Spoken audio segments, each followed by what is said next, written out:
사랑하는 성도 여러분, 주일을 지나서 또 오늘 화요일이 되었습니다. 어제부터 우리가 신약 성경 일독을 시작했죠. 그래서 어제 마태복음 1장부터 10장까지 읽었고, 또 오늘도 마태복음 11장부터 20장까지 여러분들 읽게 되실 텐데, 우리 말씀을 좀 같이 함께 이번 기간 동안 같이 함께 힘써서 읽었으면 좋겠습니다. 그리고 또 말씀으로 하나님께 친근하게 다가가는 시간, 그리고 하나님 만나는 시간, 하나님 음성 듣는 시간이 되었으면 좋겠습니다. 우리 큐티 나누기 전에 제가 기도하도록 하겠습니다.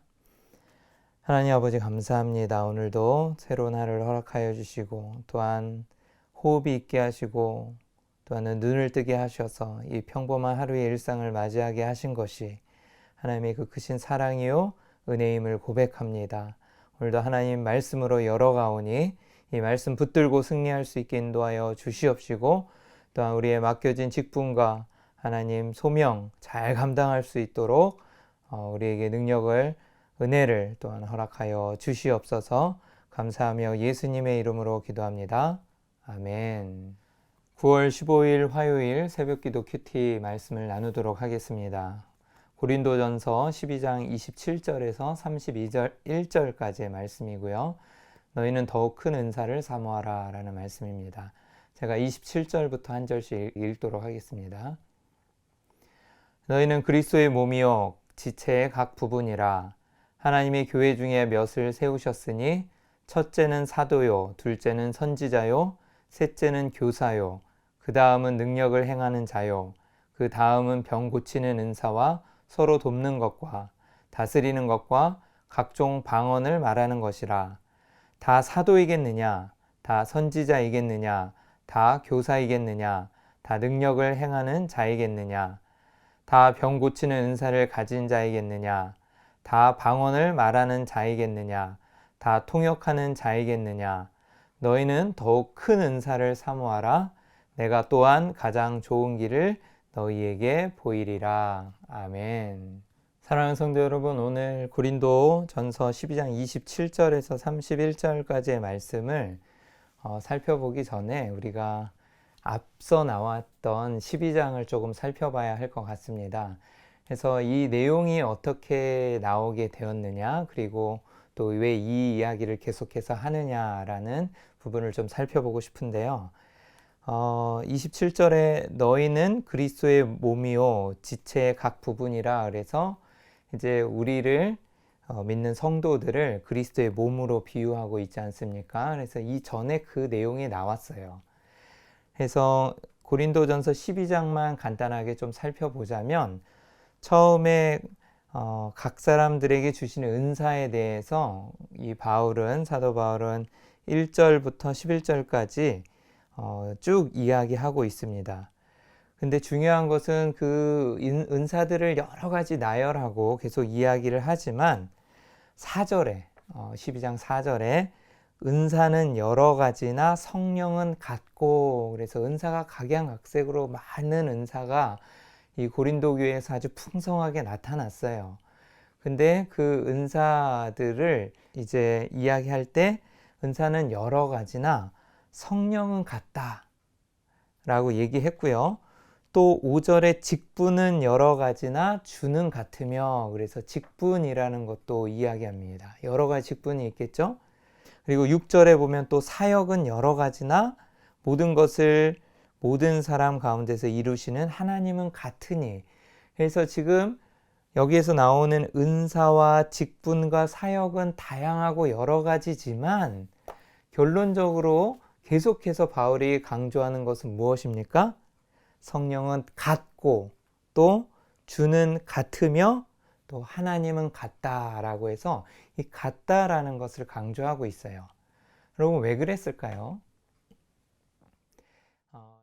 간단하게 말씀드리면 이 고린도 교회에선 다양한 은사와 다양한 사역이 존재하고 또 다양한 직분들이 있었는데, 이 고린도 사람들이 자기에게 받은 은사, 그런 것들에 만족하지 않고 저 옆에 사람을 보니까 저 사람이 받은 은사가 내 은사보다 더 좋아 보이는 거예요.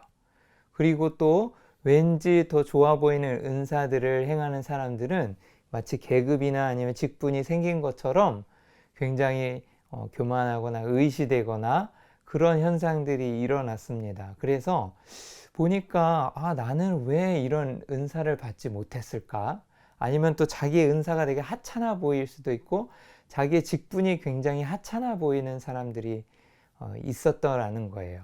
그리고 또 어떤 사람은 반면에 자기 직분에 만족했다면 굉장히 우월감을 가지고 나의 이런 은사와 사역과 직분은 굉장히 뛰어나고 다른 사람들의 그런 사역과 은사들은 혹은 또 그렇게 받지 못한 그런 직분이 없거나 은사를 받지 못한 사람들이 굉장히 하찮아 보이는 그런 현상이 일어나게 되었습니다. 그래서 이러한 상황 가운데 이 바울은 고린도 교인들에게 이제 하나님의 권면을 말씀을 하고 있는 것이에요. 그래서 여러 가지 은사를 지금 12장 초반에 나열한 후에 이 모든 일은 같은 한 성령이 행하사, 그래서 한 성령이 이 은사, 선물이 있지 않습니까? 그래서 각 사람들에게 이 은사를 나누어 주신 것이다. 근데 이 은사를 준 것은 한 성령이 주셨다. 그러니까 이게 우열이 있는 것이 아니라 또 남의 것을 그렇게 정말 부러워하거나 그럴 것이 아니라 자기에게 은사가 만약에 하나가 주어졌다면 한 성령이 골고루 주신 것이고 그것이 다 값지고 귀한 것이다. 그리고 중요한 것은 그의 뜻대로 각 사람에게 나누어 주시는 것이니라. 그의 뜻, 하나님의 뜻이죠. 성령 안에서 한 성령이 행하게 하시고 하나님의 뜻대로 그 은사를 주신 분은 하나님이시다. 하나님의 귀한 선물이다 라는 것을 강조하고 있는 것입니다. 그리고 나서 이제 우리 고린도 교회 이 공동체가 정말 그리스도 안에서 한 몸이다, 한 지체다 라고 이야기하는 거예요. 그래서 그 몸으로 설명하면서 잘 생각해 보면 이 직분이나 아니면 은사나 사역을 다 이야기할 때 이 한 몸으로, 정말 대단한 비유 아닙니까? 정말 이 그리스도 안에서의 이 한 지체, 한 몸으로 비유하면서 어떤 것이 더 중하고 어떤 것이 더 중요치 않거나 하찮은 것이 아니라 정말 다 귀하고 하나님 안에서는 한 몸을 이루면서 영광을 돌리는 것이다 라고 이야기하는 것이에요. 그래서 13절에 우리가 유대인이나 헬라인이나 종이나 자유인이나 다 한 성령으로 세례를 받아 한 몸이 되었고 하나다 같다 계속해서 강조하고 있는 것입니다. 한 몸이 되었고 또 다 한 성령을 마시게 하셨느니라. 지체는 여러 가지로 많으나 몸은 하나다라고 20절에 계속 하나다라고 강조하고 있고요. 21절에 중요한 말씀을 하고 있지 않습니까? 눈이 손더러 내가 너를 쓸데없다 하거나 또한 머리가 발더러 내가 너를 쓸데없다 하지 못하리라. 그래서 우리가 여러 번 들어봤고 잘 아는 이 한 몸 지체로서 설명을 하고 있습니다. 그래서 서로 분쟁도 없고 오직 서로 같이 돌보게 하셨다라고 이야기하면서 이 고린도 교회 안에서 정말 각종 은사가 나타났을 때 분쟁이 있기도 하고 서로 하찮은 것으로 여기거나 혹은 중한 것으로 여기거나 사역이나 직분 안에서도 다 그러한 경중을 따지거나 혹은 서로 간에 막 자랑하거나 교만하거나 아니면 남의 직분이 더 좋아 보이거나 이렇게 하는 행동들을 보일 때 그렇지 않다라는 것을 이야기하는 거예요. 그 연장선상에서 이제 오늘 말씀에 대한 것, 직분을 또 이야기하고 끝에 은사를 또 이야기하는 것입니다. 자, 그러면 27절부터 한번 살펴보겠습니다. 너희는 그리스도의 몸이요 지체의 각 부분이라. 이제 이해되셨죠? 그래서 이제 직분을 논하기 전에 여러분들은 그리스도의 몸이고, 그러니까 몸이 서로 지체가 다 귀한 것처럼 어디가 쓸데없다 할 수 없듯이 다 여러분들은 그리스도의 몸이고 지체의 각 부분입니다. 귀한 존귀한 존재입니다 라고 이야기하면서 시작하는 거예요. 그리고 직분을 나열하네요. 28절에 하나님이 교회 중에 몇을 세우셨으니 첫째는 사도요, 둘째는 선지자요, 셋째는 교사요, 그 다음은 능력을 행하는 자요, 그 다음은 병 고치는 은사와 서로 돕는 것과 다스리는 것과 각종 방언을 말하는 것이라.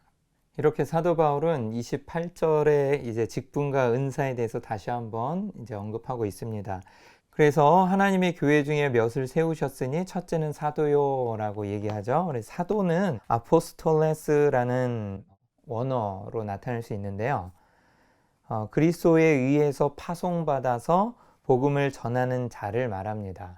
그래서 그리스도에 의해서 파송을 받았다라고 이야기할 때 그리스도께서 직접 그들을 선택하셨고 그들을 부르셔서 사도로 임명하셨다라는 거예요. 그래서 그 당시에 초대교회 때 제자들과 예수님의 부르심을 받은 그 사도들로 임명된 사람들이 있었습니다.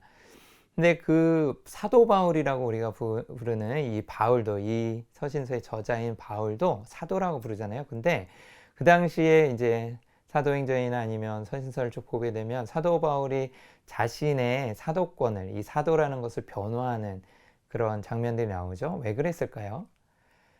그 사람들이 이제 예수님 제자로 택해서 제자들과 아니면 많은 부르심을 예수님과 함께 다녔던 그 무리들은 이제 예수님의 그 말씀을 듣기도 하고 보고 또 예수님의 그 행하는 모든 것들을 함께 겪었던 사람들이기 때문에 사도로 인정을 받았었습니다. 그런데 사도 바울은 그런 모습이 없었고 이제 핍박하던 자였는데 이제 회심하여서 사도가 되었다라니까 의심한 사람들이 많았던 것 같아요. 그런데 이 사도 바울은 예수님께서 다메섹 도상에서 직접 만나 주셨잖아요. 그래서 사도행전 9장 5절에 보면 누시니까 라고 물어봤을 때 내가 박해하는 예수라 라고 예수님 분명히 말씀하고 계십니다. 그래서 예수님 직접 만나 주셨고 또한 사도 바울을 사도로 부르셔서 선택해서 주님의 종 삼으시고 이제 복음을 전파하게 하셨죠.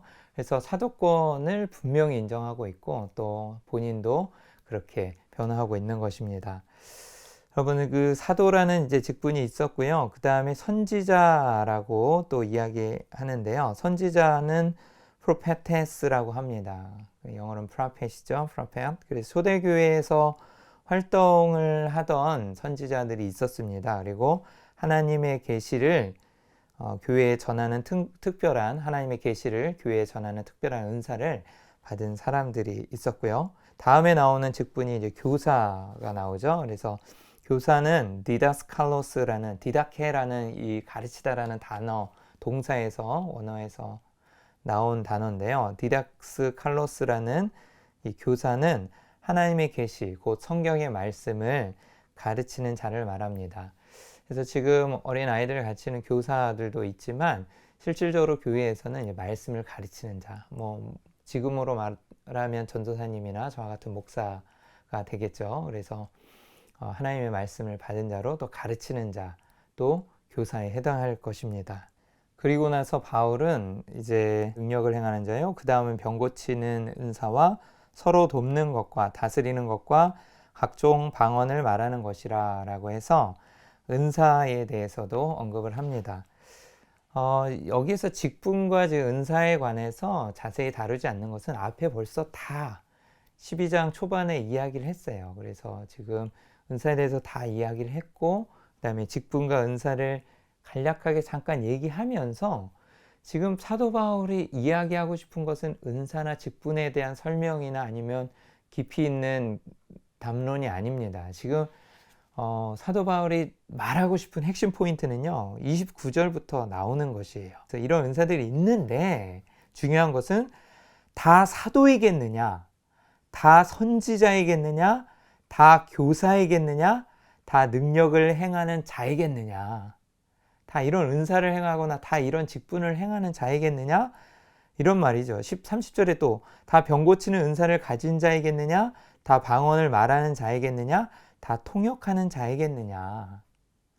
이 말을 하는 이유는 계속해서 제가 말씀드렸지만 이 고린도 교회 안에서 다 이러한 직분들이 각각 있고 역할이 맞고 다 정말 하나님의 영광을 위하여서 하나님의 주어진 선물이자 귀중한 직분인데 사역인데 은사인데 이것들을 가지고선 이 교인들은 다른 은사나 아니면 직분들을 보고 그것이 더 좋아 보이거나 아니면 서로 좋아 보이는 것들을 같은 직분과 은사만을 사모하였다는 것입니다. 그래서 바울은 여기에서 분명하게 이야기하고 있는 것이에요. 하나님께서 교회 안에 세우신 이러한 은사나 직분이나 사역은 차별이 없고 다 하나님께 영광을 돌리는 귀중한 것이다. 소중한 것이다. 그래서 마치 우리의 몸과 같이 어떤 한 부분이 덜 소중한, 다른 어떤 부분보다 덜 소중한 것이 아니라 다 소중하고 다 각자의 기능을 하고 정말 하나님께 영광을 돌리는 것이다 라고 분명히 이야기하고 있는 것입니다. 그래서 바울은 이제 마지막 절 31절에 이 고린도 교회 성도들 간에 이제 다른 사람에게 더욱 주목받고 싶고 또 신령한 것처럼 보이는 이 은사를 사모하는 현상이 일어나고 그것을 추구하고 갈구했던 이 사람들에게 이렇게 31절에 이야기하고 있습니다. 너희는 더욱 큰 은사를 사모하라. 내가 또한 가장 좋은 길을 너희에게 보이리라. 아멘. 여러분 여기에서 더욱 큰 은사라는 게 무엇일까요? 더욱 큰 은사를 사모하라 라고 이야기하는데요. 그리고 또 좋은 길을 내가 너희에게 보이리라 라고 얘기하는데 이 좋은 길, 제일 좋은 길이란 무엇일까요? 원문을 보면은요, 여기에서 은사는 복수로 되어 있습니다.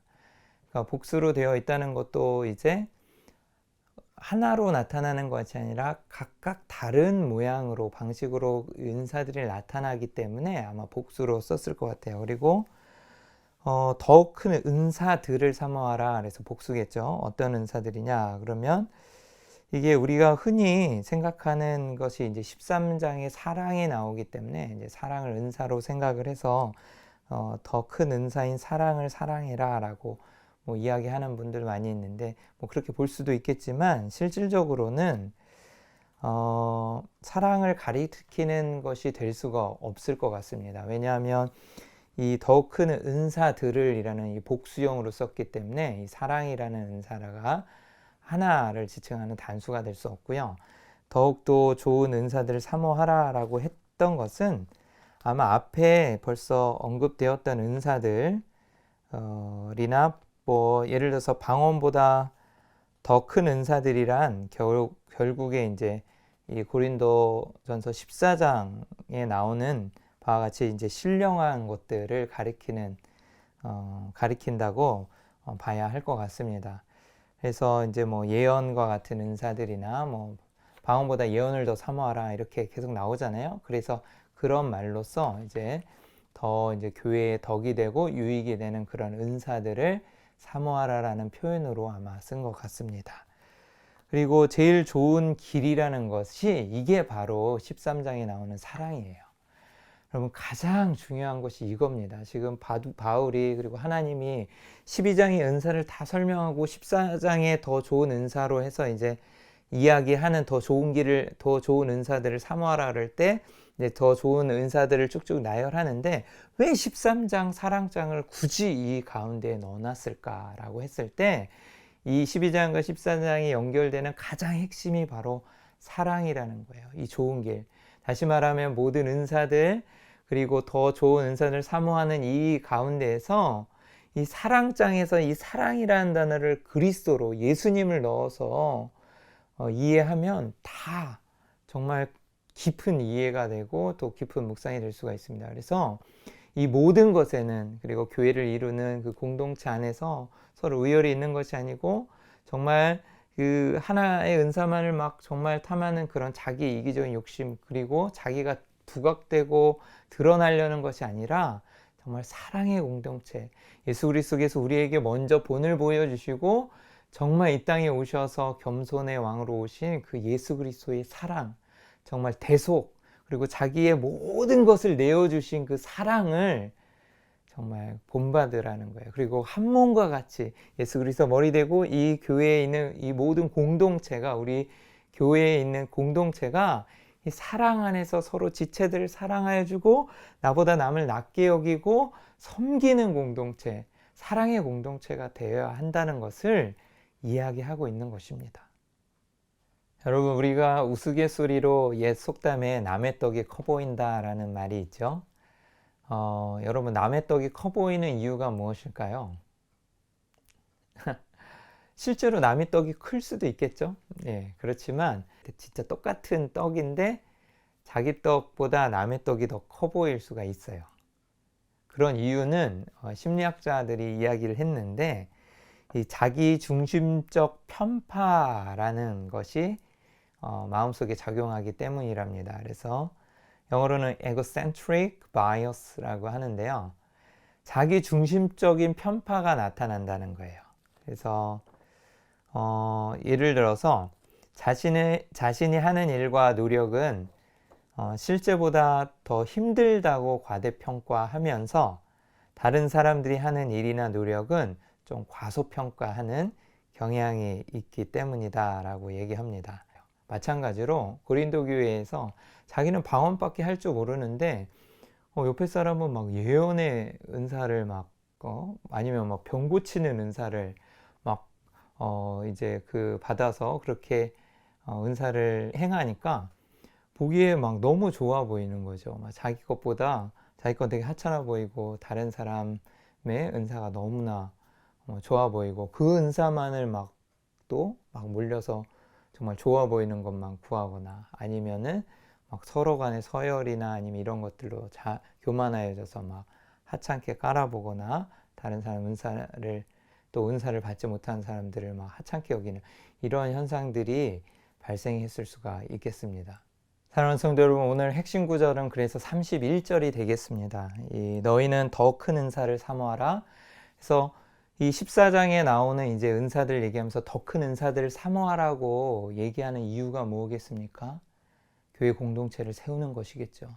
그래서 교회에 덕이 되도록 그리고 자기의 이기적인 욕심들을 버리고 자기 중심적으로 자기 편향적으로 생각하는 것이 아니라 정말 공동체 안에서 사랑으로 섬겨주면서 다 하나님이 주신 그 은사들, 직분들을 사모하면서 교회에 덕을 세우는 그런 공동체로 나아가라는 것이에요. 사랑 안에서. 그리고 또 좋은 길을 보인다라는 이 사랑이 정말 우리 이 공동체 안에서 실현되어야 할 것입니다. 말과 혀로만 사랑하는 것이 아니라 정말 행함과 진실함으로 이 사랑들이 이루어져야 할 것이에요. 그리고 여러분 마지막으로 제가 말씀드리고 싶은 것은 지금 현재 코로나로 가정에서 가족들이 지낼 때 또한 부부관계 가운데서 이 자기 중심적 편파가 일어나지 않았으면 합니다. 이 결혼한 부부들 가정에서도 이런 것들이 많이 일어나고 있다라고 심리학자들이 이야기하는데요. 부부들은 자신의 기여도가 현저히 높게 평가한 반면에 상대 배우자의 기여도는 상대적으로 낮게 평가했다고 합니다.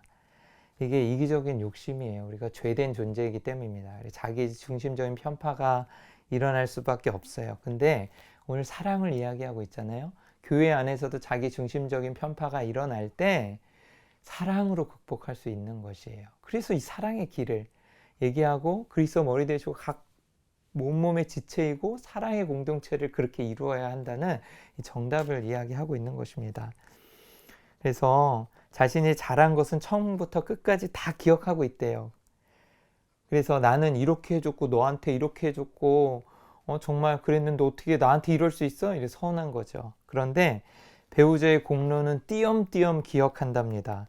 그래서 자기가 새벽부터 늦은 밤까지 정말 열심히 일하고 정말 또 가정을 위해서 이렇게 헌신하는 그런 것들은 잘 기억이 나지만 또 예를 들어서 남편의 경우는 아내가 집에서 가정에서 아이들을 돌보고 정말 그렇게 열심히 내조하고 이러는 것들은 생각 못하고 집에서 한 게 뭐가 있냐고 이렇게 얘기하거나 그럴 수가 있다는 것이죠.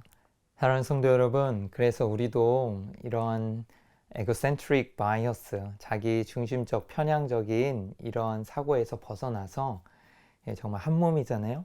옆에 있는 아내를 더욱더 혹은 남편을 더욱더 나의 몸과 같이 사랑해 주시고 그리고 내 중심적으로 나의 이기적인 욕심으로 바라보는 것이 아니라 예수 그리스도의 사랑으로 예수님께서 이 땅에 오셔서 먼저 우리에게 사랑을 보여주셨고 십자가에 대속하여 돌아가신 그 크신 사랑과 은혜로 그리고 이것이 연결되어서 공동체 안에서도 서로 높고 낮음이 있는 것이 아니라 혹은 뭐 직분이나 아니면 은사나 여러 가지 일에서 사랑만이 답이에요.